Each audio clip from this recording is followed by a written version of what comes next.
This week's Torah portion, Balak, has several different characters, each of whom represents different kind of characters in a variety of settings. First of all, there's Balak, for whom the Torah portion is named. He's a ruler who has it in for the Jews. He wants to destroy them. He wants to stop them. And so he is someone with a motive, someone with means, and someone who takes action to accomplish his evil deeds. He engages and hires a man named Balaam, who at first was very resistant and finally agreed to go and do this mission, sort of like a hitman.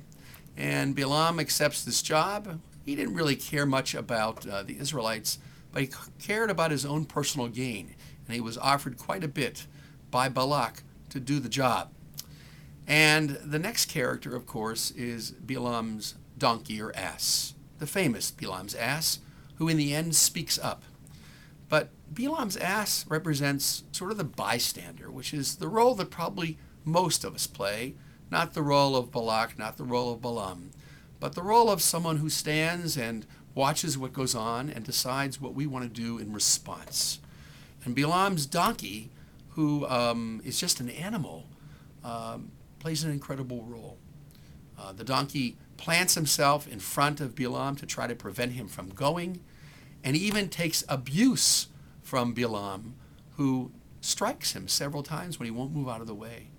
And finally, Balaam's ass speaks out in language, something that we know is impossible except in fairy tales and fables. Well, this story has many lessons. It tells us what not to do with our evil plans.